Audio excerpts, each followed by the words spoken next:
People have been studying shapes for a long time. Today I'm going to talk about doodling shapes, and we'll start with just a triangle, okay?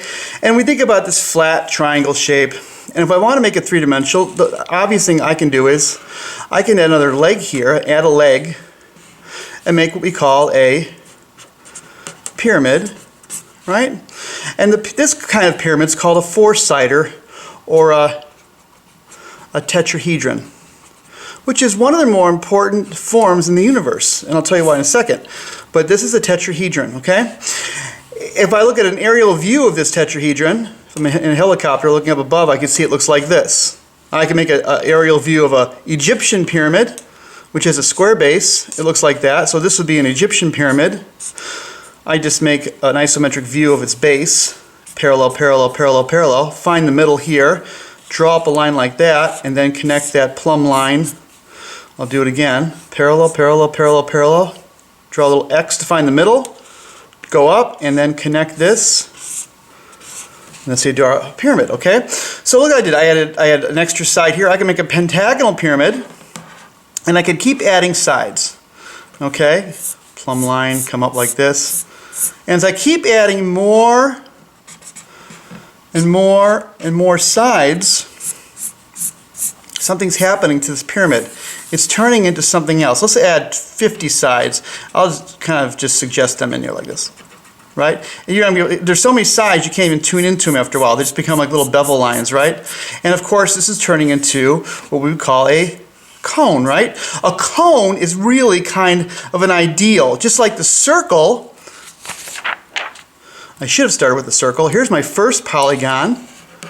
And if I add another element, I get a square, and then I get a pentagon, right? And as we keep adding more, I have a hexagon, and a heptagon, and a octagon, and a nonagon, decagon, dodecagon, and eventually we get a, let's say, an infinityagon, right? As we approach infinity, we get a circle.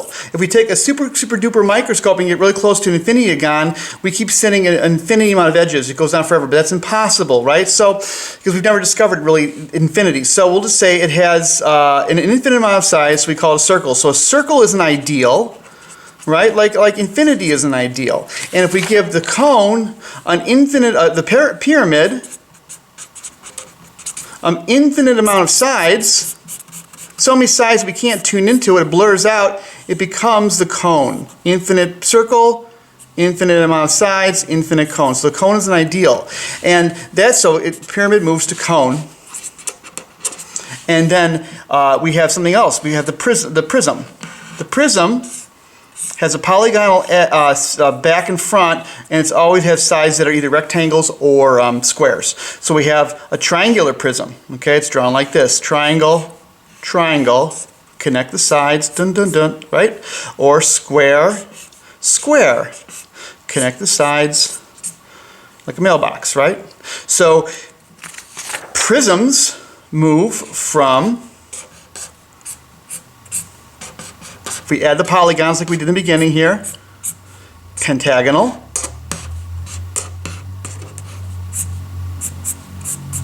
hexagonal,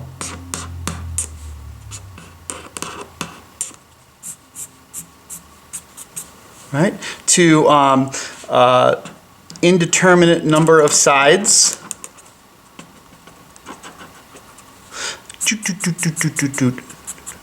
Right, so it's approaching what? Right? The cylinder. So it approaches cylinder. A cylinder has a circular top and bottom. Again, the circle is an infinite polygon, and now we have the cylinder as a species of prism. Prism to cylinder. See, I love that because it fits the prism, the cylinder, in the prism family, okay? And I like to put things in their right families. I hate orphans. I mean, I actually don't hate orphans, but I hate to see orphans, right? You want to reunite them with their rightful families, so there you go. So we went from pyramid, the family, to the cone as a part of the family of the pyramid. And then we have the prism family. Oh boy. Prism family as a member, and then the cylinder is a member of the prism family. And then the next thing I'll talk about is the polyhedron.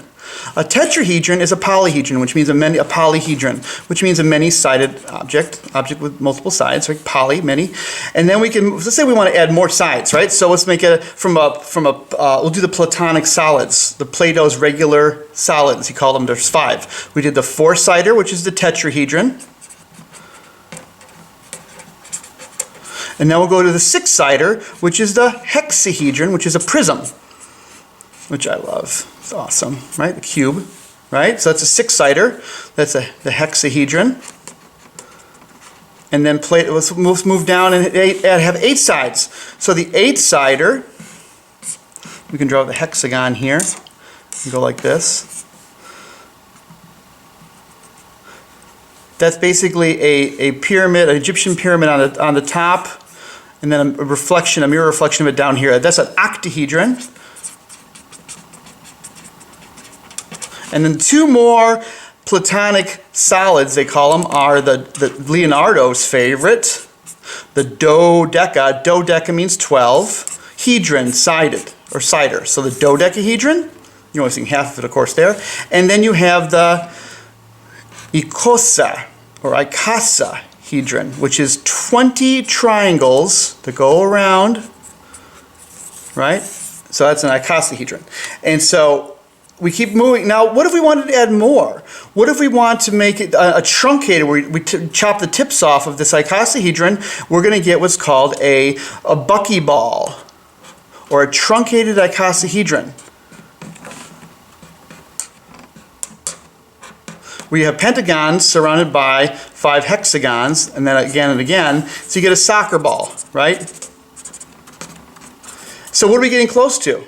We're approximating a sphere. There's a reason why they said the sphere was like the model of heaven, right? The sphere is an infinite. The sphere is an ideal. Just like the circle is an ideal, the cone is an ideal, and the cylinder is an ideal. Now you have the primitive tetrahedron is the kernel or the seed or the beginning of this family of polyhedra that goes to the sphere. And Plato and the Greeks love this idea because it put the universe into an understandable, reasonable, rational family of form. And that was very important to their worldview, and it's fantastic. So we have those ideals, and the thing I like to do is I like to think about those things. So let's think about the pyramid, for instance. I can take that pyramid and I can slice it and dice it. So I'm going to truncate it. I'm going to chop the top off. So I have a small triangle here. I make a larger version down here, and I go boom, boom, boom. And I have a truncated pyramid, right? I could take, of course, its ideal cousin, the cone, and I can make a truncated cone where I chop this guy off the top. So here's a truncated cone. I could chop up a cone this way too. I could take a cone, cut it here, so now I have this, right? Or I could look at it like this, right? I could think of a bird.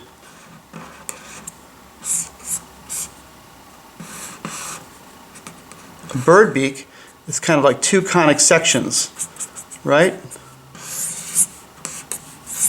That's right, birdie. You've got a cone for a mouth. Wah! Okay, so cones are awesome. The elephant stands on the truncated cone, right? When the elephant stands on something in circuits, it's usually a truncate because it's a very strong little form, right? So the spaceship I showed you in the beginning is our cones, cylinders, and the rockets coming out of the bottom are truncated cones. Usually they're truncated cones. Sometimes they're spheroids, like that, the rockets, right? Which is nice too. Okay, and we could take a cylinder, and we could chop it up, which is fun to do. So I'll take a cylinder and I'll cut here, go straight down, and cut here, and so now I have this form. Notice I draw 2 same things and then I connect them. And you can use your nice lines if you want to just show how those forms round around, which is really nice, okay? So I'm cutting up a cylinder, right? And you could take, and the best thing to chop up well, one of the best things to chop up, is a sphere. Because spheres are really interesting when you chop them up. I can cut a hemisphere like this. I can chop a sphere in two, right? The inside. So a sphere like that. Or I can cut a sphere up this way. Okay, so I can make hemispheres that look like this.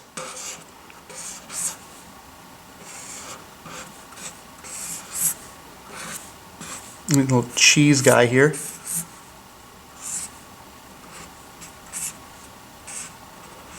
I cut up this way, or I could take a sphere and I can cut it up this way. If you cut up a sphere longitudinally like this, you're going to get one of the coolest forms in nature. It's called the, you're not going to believe this, it's called the loon. The what? The loon. This shape here, this like lemon wedge kind of shape, I'll draw an aerial view of it so you can see it. Right? This is called a loon. We talked about the shape, remember the leaf the other day, the flower petals and stuff, they go like that. Remember how a leaf, if you cross it over, you can see the bottom of it and the top of it, right? Well, a loon, and that's the word for it, loon, which comes from moon, right? Like a moon, right? So a loon is a wedge shape, okay? And we see the shape all the time. Let's say I'm drawing, this is really complicated, but let's say I'm drawing an eyeball, right? We think of eyes in a kind of iconic way like this, with the eyelid and the eye. But really what's happening is that flap of skin, that eyelid, is going around the ball of your eye behind it, and around the ball of your eye and behind it, right? And there's a lid, and the iris, and the pupil, right? And so it's making, virtually, a loon. The loons are everywhere. If you start thinking about loons, start looking for them, your perception will rise. Your perceptive abilities will rise. You will actually become more perceptive, okay? And if you start thinking about loons, you'll start seeing loons, okay? Loons are everywhere, okay? And so, so truncate, cut up, think about how things are sliced and diced, and think about loons, which are awesome. And next time we're going to continue to talk about the universe, how to doodle it, and how it really can expand your awareness of everything. So I'll see you for Doodle Day tomorrow, Doodle Day 6, and this was Mike from Blox. Good day.